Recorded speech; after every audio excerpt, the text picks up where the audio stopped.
Chapter 9, Chess. Mrs. Margaret Chatham had been principal of Lincoln Elementary School for 18 years. She knew Mr. and Mrs. Allen because they had all served together on the building committee when the old Lincoln School was torn down and the new one was built 6 years ago. When she telephoned on the afternoon of October 1st to set up the meeting, Mrs. Chatham had asked Nick to be there too. It was 6:30 when she knocked and Nick opened the door. "Good evening, Nick," she said, no smile. "Hi, Mrs. Chatham," said Nick, backing away as she filled the doorway. She was a large person, as tall as Nick's dad, with wide shoulders. Nick guessed she would play linebacker on a football team, because that's what his dad had played in college. "Hello, Mr. and Mrs. Allen," she said, stepping into the living room. She was wearing a long black raincoat with a red silk scarf tied loosely around her neck. She kept her coat on, but took off the scarf and tucked it into her left pocket. She shook hands stiffly with both of Nick's parents before sitting down on the chair to the left of the couch. Nick's mom and dad sat on the couch too, and Nick sat on the rocking chair that faced Mrs. Chatham across the low coffee table. "This is not an easy visit for me. We are having some trouble at school, and it appears that Nick is in the middle of it." Then, while Nick's parents listened, Mrs. Chatham laid out the story as she knew it. Nick encouraging the other kids to use his new word, Mrs. Granger forbidding it, the ruined 5th grade class picture, hundreds of kids staying after school, and a general feeling that there was a rebellion at school, with no one respecting the rules anymore. Nick watched his mom and dad while Mrs. Chatham talked, looking from one face to another. His dad was listening carefully, nodding and frowning. He looked embarrassed about the trouble, but his mom looked kind of annoyed. And when Mrs. Chatham finished her story, Nick's mom was the first one to speak. "But doesn't all this seem like a lot of fuss about something pretty silly?" Nick sat quietly, but in his mind he shouted, "Hurrah for Mom! Hurrah for brothers everywhere!" His mom wasn't annoyed with him. She was annoyed with Mrs. Granger, maybe even annoyed with Mrs. Chatham. This was getting interesting. Mrs. Allen was still talking to the principal. I mean, is there really any harm in the children making up a funny word and saying it? Does there have to be a rule that a word like this may not be used? Mrs. Chatham sighed and said, "Yes, I suppose it does seem silly, but Mrs. Granger thinks that it's rather like keeping children from saying ain't. There have to be standards.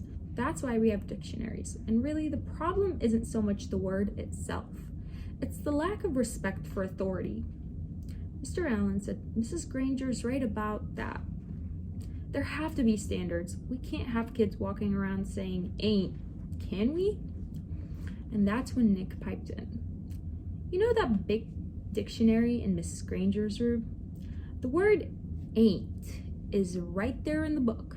I looked it up and there it was. I don't see why I can't use a word if it's in the dictionary." Mrs. Granger even said that her big dictionary was the law. Nick looked from face to face to face. That stumped them all. He had just launched a first-class thought grenade. "Well, yes, but..." "Well, as I said, the word ain't, and even the word frindle, these aren't not the real issue here," said Mrs. Chatham.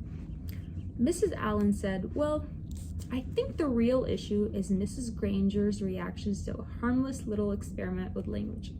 It's an overreaction. Don't you think so, Tom?" And Mrs. Allen looked at her husband. It was Mr. Allen's turn to look away from face to face to face. He was lost. "Yes, well, sure. I guess so. I mean, it's not like anybody's been hurt. It's not like vandalism or stealing or something like that." His sentence trailed off, and he rubbed his chin and stared thoughtfully through the window on the wall behind Mrs. Chatham. And while the three grown-ups sat there in the uncomfortable moment of silence, Nick had a sudden vision of what was really going on here. It was a chess game. Nick against Mrs. Granger. Mrs. Granger had just tried to end the game by using her queen, Mrs. Chatham, in her black raincoat, the Black Queen.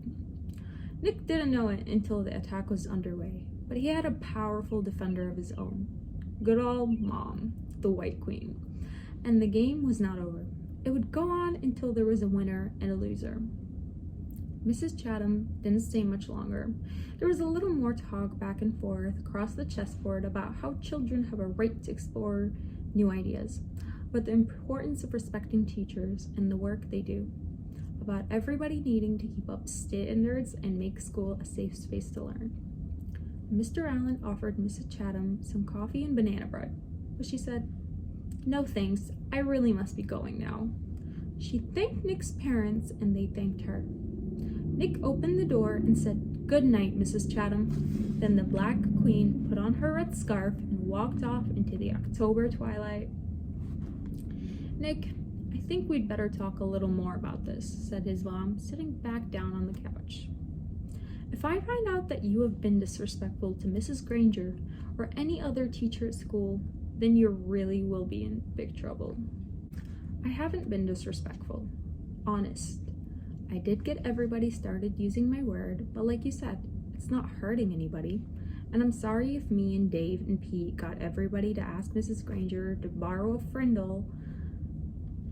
That was mean, I guess, but she started it by making kids stay after school and write 100 sentences just for saying my word once.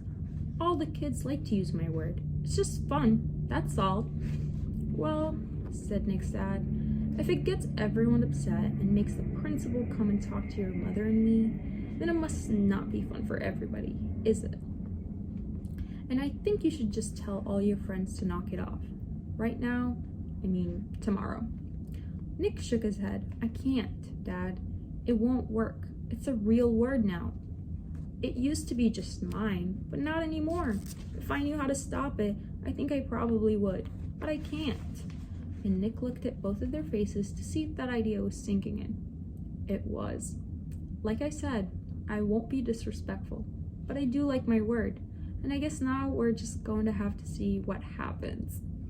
And the chessmen, Nick's king and queen, had to agree. The game would go on.